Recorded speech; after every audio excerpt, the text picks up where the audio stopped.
what's sort of funny about Musk is like by the end of his year, he sort of speed ran the like fiscal conservative experience. He was like, we're going to come in and cut all the waste, fraud, and abuse. And by the end, he was like, no, the problem really is entitlements. Like that's actually the issue. I think he still believes there's a waste, fraud, and abuse problem to some extent, but he has really sort of hit the like Tea Party finishing point. And I think that's good because he's like, it's good that he had that realization. But then also, I am concerned about that kind of fiscal conservatism, which I'm sympathetic to, having purchase in the current Republican Party slash the broader conservative movement.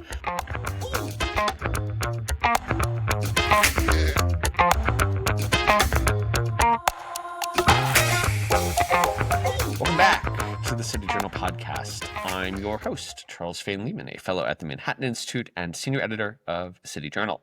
Joining me on the panel today are Jesse Arm, politics guy at the Manhattan Institute, Neetu Arnold, education lady at the Manhattan Institute. Can I call ladies guys? Yes, yes. Unclear what the policy is. Okay, Neetu, you can be a guy if you want to be. And Carolyn Gorman, mental health policy guy at the Manhattan Institute. Thank you everybody for joining me. We gotta set up a we like to have ladies and gentlemen on the panel. We're in favor of that. I want to take us though straight into the news of the day. We've been following a little bit the feud now quashed between Elon Musk, outgoing advisor of the president, and President Donald Trump. It seems like they publicly mended fences.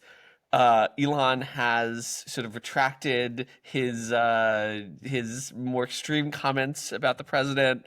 The president seems also to sort of have tried to walk back. The whole thing's sort of been pushed down. Maybe Elon is starting a third party, maybe not. It's a little unclear. But I'm, I will admit, not that interested in the drama of it all and more interested in what comes after this. Elon Musk is sort of symbolic of this Silicon Valley shift to the right. He's, a major tech billionaire. And I'm curious how you guys are thinking about what he symbolizes, what his departure symbolizes. Is there still room for somebody like Elon in the GOP? What do you all think? You might not be interested in the drama, Charles, but I almost feel like the drama is part of it. It's like the nature of being able to just generate attention from this type of stuff maybe is incentive enough for some like legitimate engagement between Musk and Trump, at least moving forward, if not the broader GOP. But I mean, I'm sort of worried about how disillusioned Musk sounds. That does seem sort of genuine, and he's no Palmer Luckey. He hasn't like expressly committed to like wanting to help the US over other countries. So if he is like really disillusioned about just like government capacity and capability, that is something that I think makes me a little worried. Yeah, I think the Musk-Trump spat was entertaining, but the deeper point here is that the tech right isn't going anywhere. This wasn't really about individual personalities. It's about alignment on a shared enemy, which is the bureaucratic state. So the new tech elite, these people who want to build rockets, reactors, miracle drugs, I think see Trumpism, for all its chaos, as the only political movement willing to smash the regulatory barriers that throttle innovation, right? So that's why even after fights over trade and personal insults, they'll stay aligned with MAGA, because only the right, for now, is willing to clear the runway for those guys. There are varying degrees of, immigration, tariffs. There are varying degrees of these tensions. But as long as the left remains captured by the kind of HR industrial complex, environmental review attorneys, and equity consultants, the tech right, I think, will see the GOP as the more salvageable vehicle.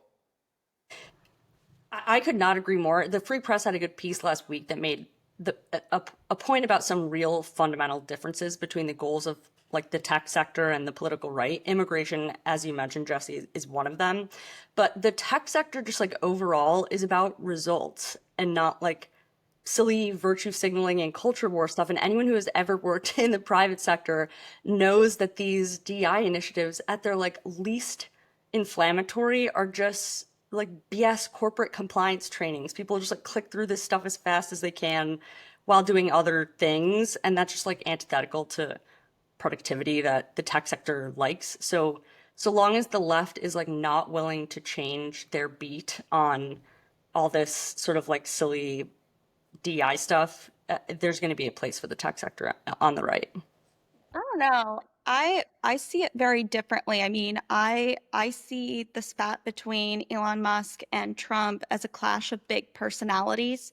And there can only be room for one guy. And, at the end of the day, the American people voted for President Trump. And I think someone like Elon Musk saw that the president is kind of moving away from some of the priorities, especially in the big, beautiful bill. And I think Musk just wanted credit and acknowledgement that he was part of the movement and he was going after cost-cutting measures. And it seems like there's been a distancing between the two over the past couple of weeks.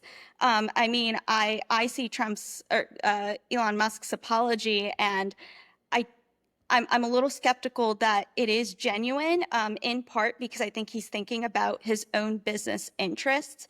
You know, Trump did threaten to cut government subsidies to some of Musk's companies like SpaceX, which is a huge NASA contractor. So I'm just a little skeptical of like I don't think we should really ignore the fact that there are two big personalities, and this may be something very specific to Trump era GOP. And what comes after it could be the same, or it might look a little different.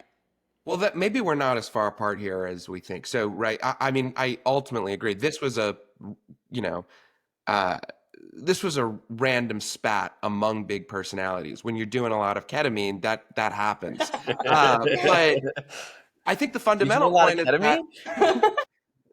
I think the fundamental point is that ultimately these two camps are obviously still going to remain in the same political coalition, right? So if we zoom out and look at, where the tech right might go, right? Like who might their allies be on the left? You can look to this kind of new crop of pro-abundance liberals who talk a good game, but they're still trying to revive a machine that was designed to jam.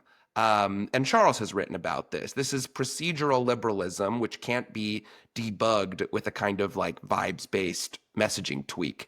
Uh, those guys on the left, Ezra Klein, Derek Thompson, who wrote this book Abundance, their agenda is fundamentally about managing a coalition, not producing results.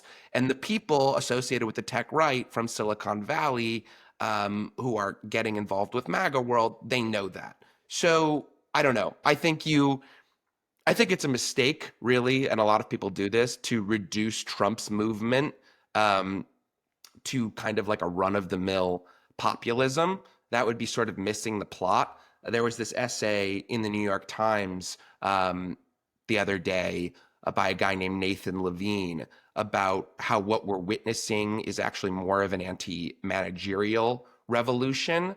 And I think that's kind of the key to understanding why MAGA and the tech right, for all their differences, are ultimately going to end up on the same side.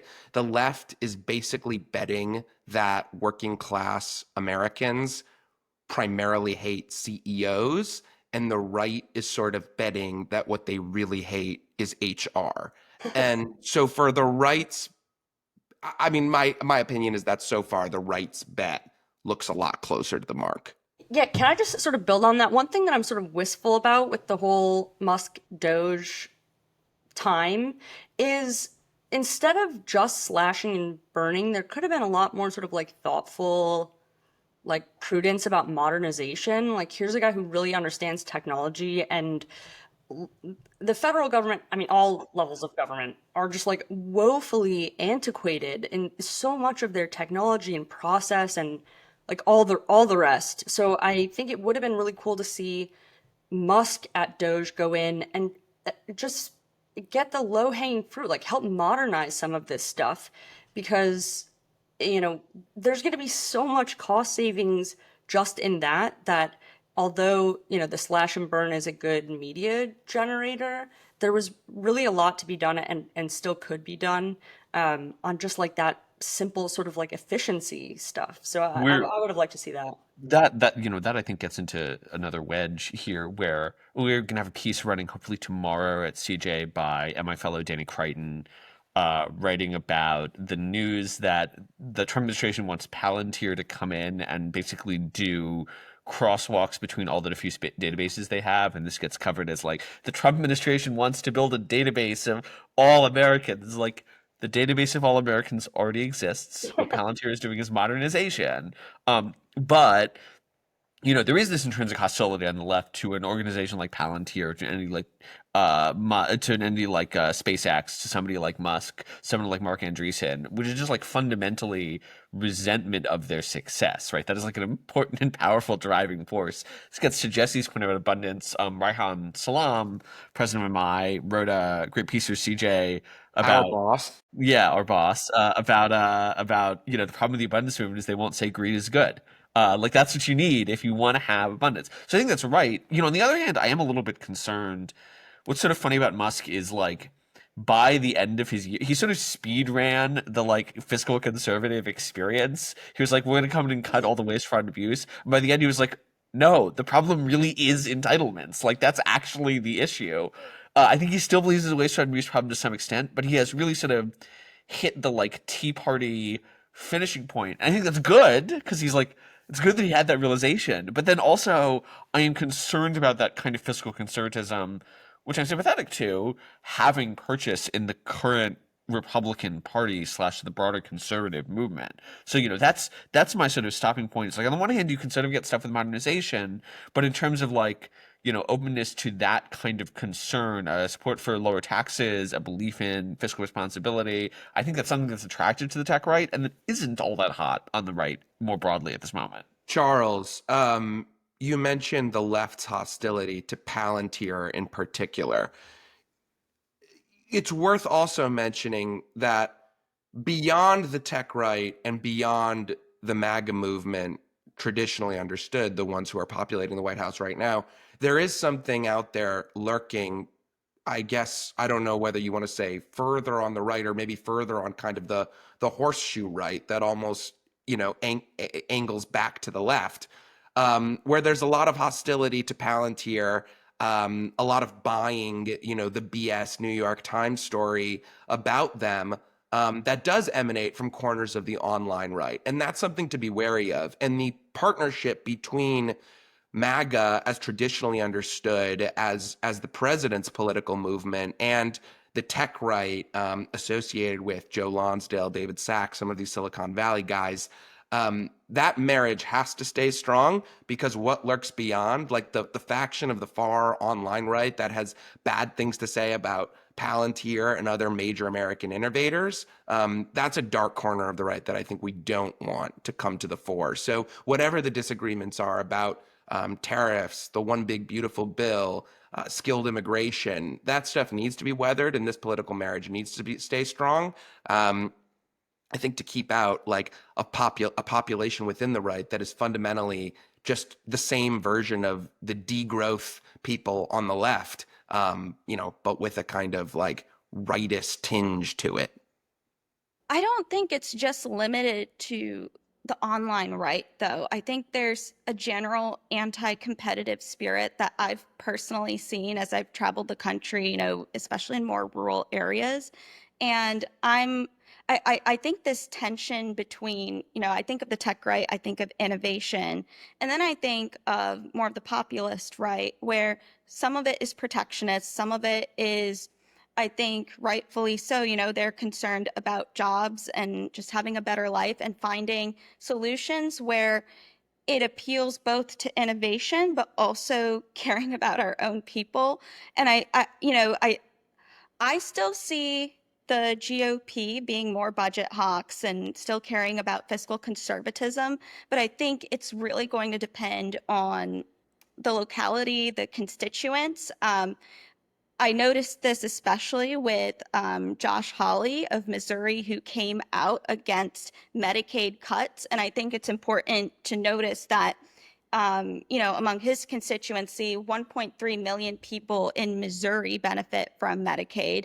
26% of state funds goes to Medicaid, which, to put that into context, is one of the highest rates for the state. And typically, the Republican stance has been, if we're going to cut costs, we have to go after Medicaid or some of the more larger welfare programs. And so I think that tension is still going to be there, but I don't think it's just limited to the online right. I think there's just a growing faction of people who are kind of dismayed at the institutions and honestly, class differences.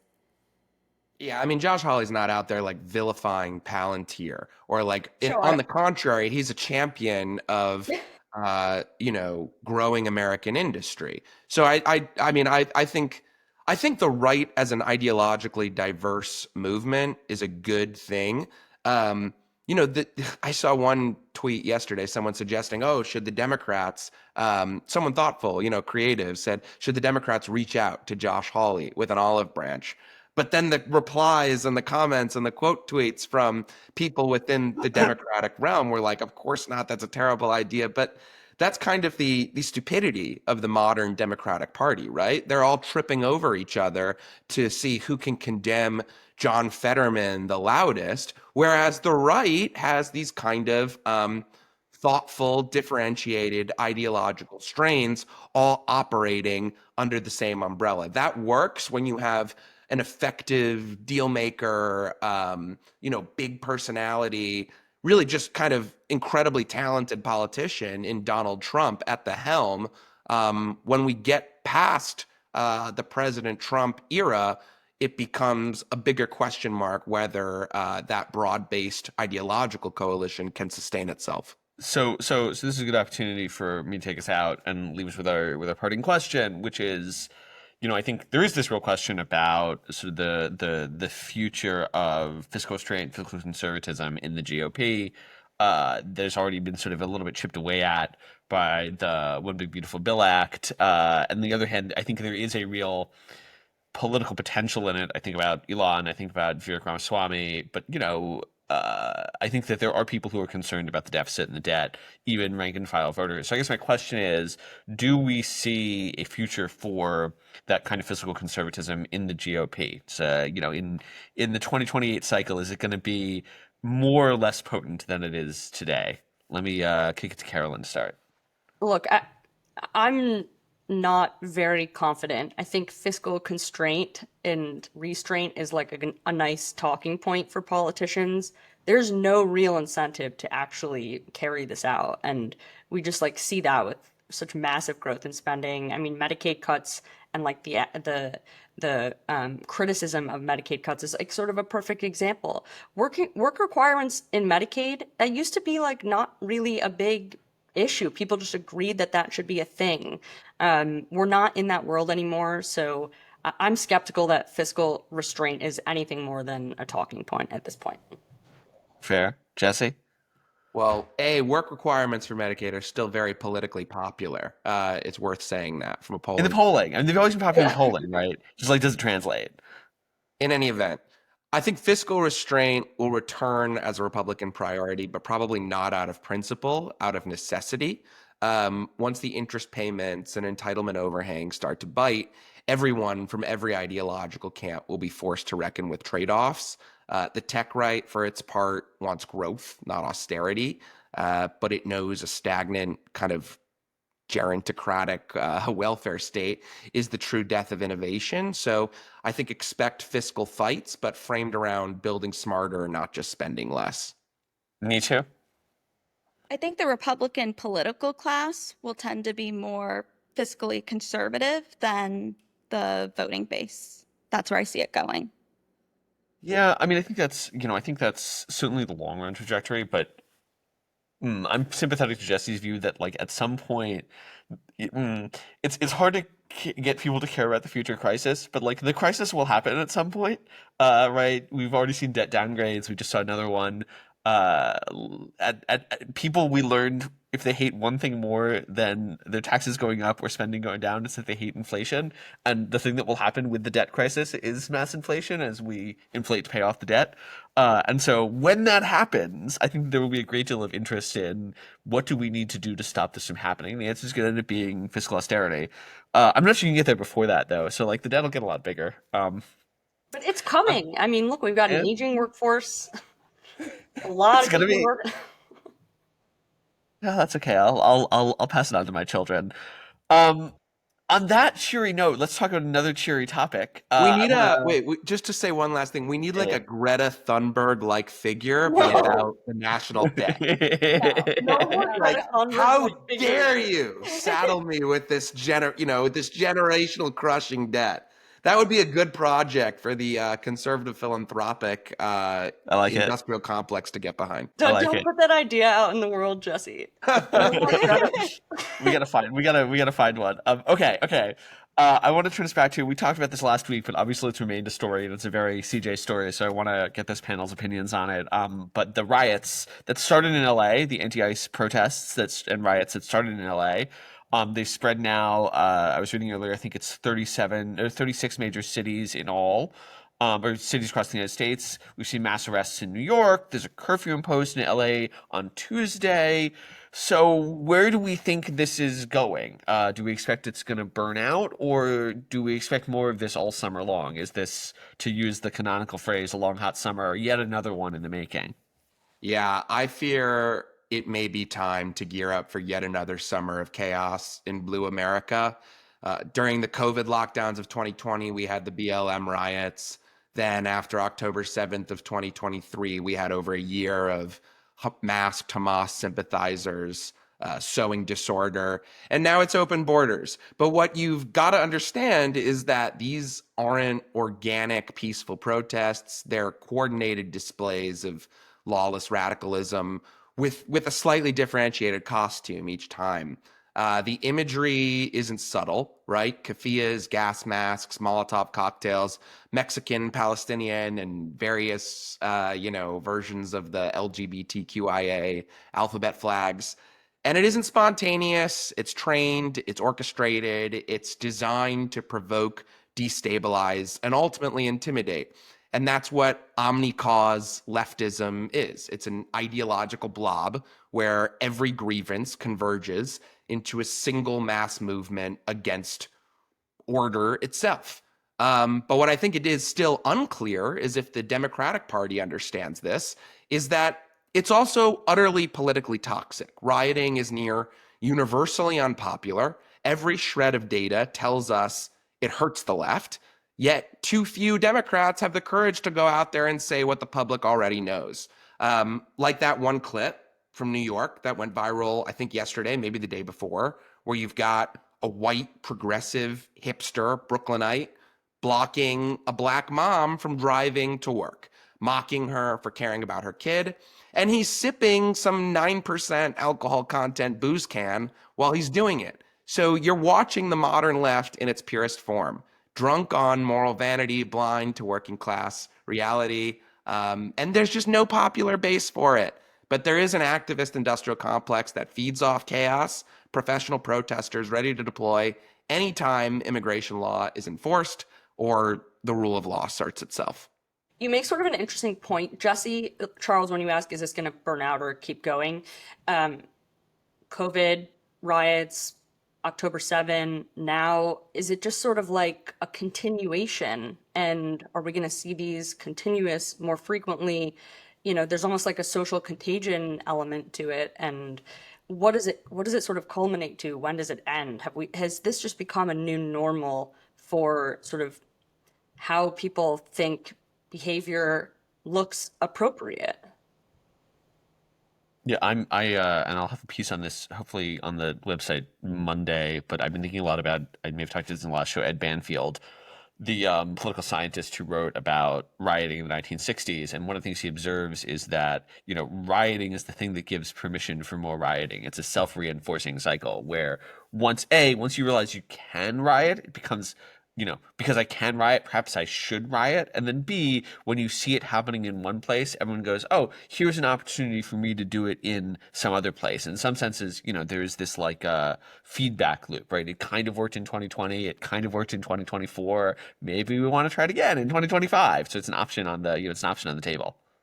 I mean, it's really become part of the culture of the left. And again, going back to something Jesse said, it was this white guy who was telling a black woman, he was kind of laughing off, oh, she has to go to work. I mean, I think that's what we call white privilege. That's not something the left will say, but I think it's a privilege to be able to go and protest or riot and take a day off of work and not worry about putting food on your table or having income in the family. I think that's what really stuck out to me about that particular interaction. The other thing that's been frustrating for me is just watching the political showmanship. Like, no one has an incentive to not be dramatic. Like, Trump has incentive to send the National Guard, Karen Bass has incentive to push back. Like, what gets lost simply is public order and safety. And so it's been really frustrating, I think, to just watch this when no one's asking a fundamental question, like, what is the end goal that the left can agree on or the right can agree on? Like, can we agree that people who are here illegally and who are violent criminals should not be here? Whatever the aim is, you have to agree on something, and then that has to be enforced. But by not spelling that out, we're just sort of allowing the political body to sort of like abdicate authority, and then people feel like they can behave this way and it's appropriate and all downhill. This is a take that I've heard a lot of people who I think are really smart in our broader orbit communicating recently, that the incentives for both sides here are to ramp it up and have a showdown. I don't get that. I feel like the political incentives or the lessons that we learned from the Floyd summer riots of 2020 were pretty clearly that, if anything, the president would have been better off had he sent in President Trump, who was president then, would have been better off had he sent in forces to quell the riots earlier, and probably would have politically benefited from that. Maybe would have staved off some, if any of the, kind of inconsequential primary challenges he faced in 2024. But like, I'm not getting this, right? For normal people, American citizens who don't use absurdist, inaccurate jargon like undocumented people to describe illegal immigrants, saying abolish ICE is every bit as nutty as running with defund the police. So I actually kind of think like, Gavin Newsom getting up there and acting like he's on the precipice of a major civil war, standing behind the California flag with the bear on it, and tweeting just the California flag, and acting like, he's about to have a major standoff with the federal government. Or like secede. Yeah, I think it's the wrong play. He's a talented politician, and by the way, he's probably still has the best odds of being the Democrats' guy in 2028. If for no other reason than he has a personality, can complete a sentence, and isn't a socialist. But I think it's the wrong play. This is the time for a Sister Soldier moment. This is the time to tell your people, don't be insane, which some Democrats are doing, but I'd like to see more of it. No, look, you guys were talking about this on the podcast the other day with Nicole Jelinek. I think timing makes a lot of it's a big question. When is the right time to step in? When is too early? When is too late? And it is a question that is worth thinking about. And I don't know what the right answer is. But to your point, Jesse, the American people, they don't want this. And I think that is why the right has had success, because there's just such a disconnect, it seems, between what politicians are saying a lot of times and what's actually being done. And I think that is why the right is just seeing so much more, that people are sick of it. They want government to govern. I do think that the particulars of the situation matter a lot, in the sense that Chris Ruffo had a good column on this at CJ. I'm just putting it on the CJ. Everyone go read the CJ Journal website. If you're listening to the CJ Journal podcast, you should read all our stuff too. But Chris had a good column on this about how he thinks about sort of quelling the riots. And I think a lot of his argument, because this is how he thinks, came down to the presentation of it. His point was, you need to have a clear show of force, but you need to mostly try to deprive the left of the images that they want to be able to deploy in these riots. And indeed, in some senses, the strongest position the left is able to take on this is, why are all of these ICE officers wearing masks? Doesn't that seem like stormtroopers? And of course the answer is because people keep taking photos of them and threatening their families. That's why they're wearing masks. But I think that the zoom out to the question of how are the American people going to respond to this? I think that in general Americans want mass deportations, and they also want no enforcement to get there. They want there to be civil peace, and they want there to be no enforcement to get there. As a strategic and tactical matter, I am generally of the Tom Cotton school of you need to send in the troops now to get it done. As a political matter, I think you do have to do that, but you have to be careful to deprive your opponents of the ability to paint you as stormtroopers who are crushing our civil liberties. You don't actually have the civil liberty to riot, but it is you want to disable that argument at the same time. Yeah, I mean, Ben Shapiro made a similar point to Chris on this, that it might be politically beneficial to some extent to Republicans let Democrats be the victim of their own insane policies that they voted for time and again. I hate to be the skunk at the garden party, disagreeing with everybody, but the American people voted against this kind of lawless chaos, and they voted for these deportations. And I do think the president kind of owes it to the voters that put him back in the Oval Office to come down with a heavy hand on this stuff, to have the showdown. And yeah, I mean, there's going to be a temporary hit to the president's numbers, which were, kind of unbelievably sustained good despite all of the kind of ups and downs of the last couple of months. There's, they're going to maybe take a small dip when, especially on the immigration thing itself, just when these scenes kind of break out. But ultimately, the American people want to see stability. And if the president can deliver that, I think it will be more politically beneficial for him to deliver it rather than, allow instability to take over in California as a result of their politicians' terrible policies. We've seen this play out time and again, right?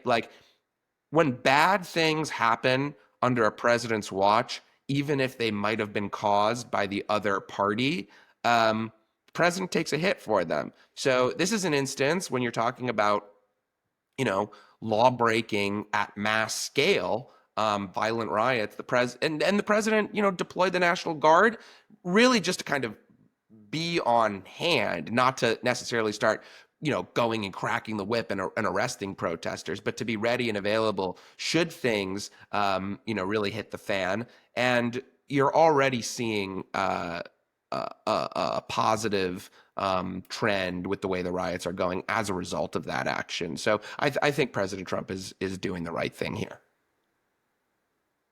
Me too. I want to make sure that we get your thoughts on, and is where are you at? Do you think they should let California burn?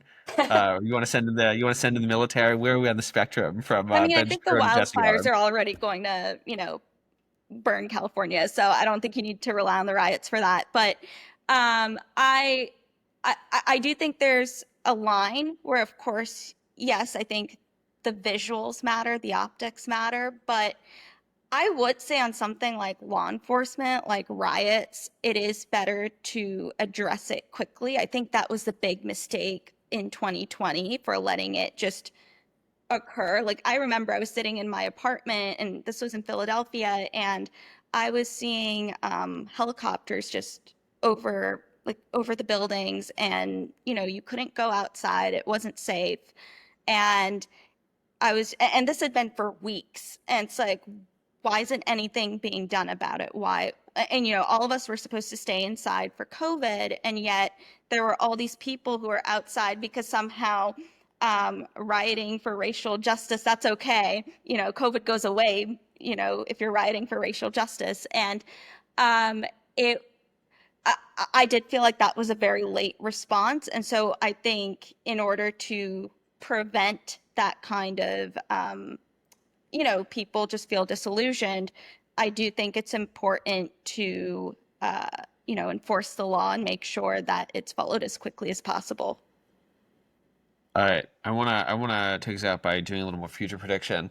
Because so between I talked about the riots in the 1960s, and they really ran 1964 to 1969, 1970, and it's really the tail end of the first part of the Nixon administration that ultimately quells them. So I'm curious, I think we've seen a series of like long hot summers, 2020, 2024, 2025, part of this omni cause that Jesse was alluding to. How much longer do we think this is going to go on for? I mean, is this going to be, do we think that we're going to successfully make this the last one? Or do you see this just being part of American life for the next half a decade? Okay, a lot of head shaking. Jesse, I'll give you the first head shake. I think as long as the activist industrial complex remains funded, unpunished, and politically indulged, we'll keep getting new masks on the same movement. Blue state Democrats are highly unlikely to restore order.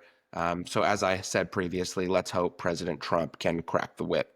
Fair. Okay. Okay. Neetu, you were also shaking your head. Yeah, I see these kinds of protests and riots continuing. Maybe not over immigration necessarily. It will always be over a different cause. And I think it's especially going to be strongest in the cities. Yeah, Carol. I totally agree with Neetu. I just think we've like started normalizing this too much for it to sort of be rolled back. It might take some really different dynamic change, some big thing happening in the world to disrupt this at this point, I think.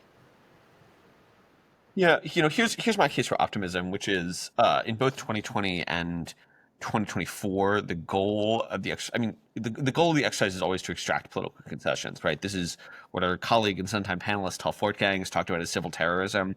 The idea that you're engaging in these activities to extract political change by annoying, inconveniencing, scaring, etc., the general public until they do what you want. And that worked in 2020. That was successful. That worked to some extent in 2024. Much of the goal of the Tentifada was to get the Biden administration to change its policy on Israel, and it blinked a couple of times. And so the evidence was there was like, if you riot, we will change our behaviors. And the question here is, I don't expect the Trump administration to fold on continuing to do enforcement. I think they're going to keep at it. I think that's really important. And if they do, I think it will say, okay, this isn't going to be a useful strategy going forward to the people who organize these riots. And maybe it will, maybe it won't. Maybe they escalate further. Maybe they start murdering people in the streets. Oh, wait. Yeah, we're already there. Yeah, yeah. All right. One more sort of melancholy. It's a very positive episode. We're very positive here at the City Journal podcast. Big, big, cheery people.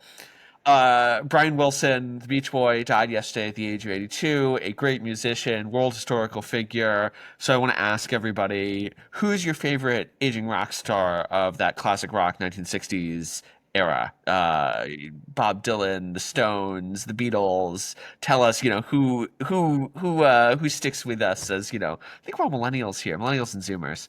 But who works for you, Carolyn? Well, can I just, Sly Stone also just died very of that era on June 9th, I think. So, and actually, I'll just say, which is not answering your question, but Brian Wilson had schizoaffective disorder, a very serious mental illness, and just to like sort of put a plug of an idea out there, there's been sort of some like anti-psychiatry strains in the conversation these days, but he had said that medication and treatment really saved his life. So, there's a longer story of people taking advantage of him there. But just for this sort of like anti-psychiatry movement that's out there, medication can be really important for people with very serious disorders. And so he's a great example of that. I would read that City Journal piece. I'm just saying. You should email me. Me too. Who's your favorite aging star from that era, living or dead? You can say Celeste. Carol King, Oh, good one. I think she's a great songwriter. She's said to be Taylor Swift's professional grandmother, and I can definitely see that in her songwriting. We play she did a children's musical based on the really rosy stories that we play for my 4-year-old all the time. I also like her, music for adults, but I like that one too. Jesse, who's your pick? I'm definitely too young and probably too naive to have serious views on that whole era of rockers, but I'll go with Gene Simmons from Kiss. A lot of artists from that generation turned into insufferable political cranks, but when Simmons chimes in on current events, he tends to sound like a fairly reasonable guy. And Detroit Rock City is an all-time banger, one of my favorite songs. So yeah, I'll go with Gene Simmons, aka Chaim Witz. Yeah. Okay. Wait, really? Yeah, Fascinating. yeah. Interesting. Okay, yeah, I mean, mine is also a renamed Jewish singer, which I have to say Bob Dylan, because he's my wife's favorite.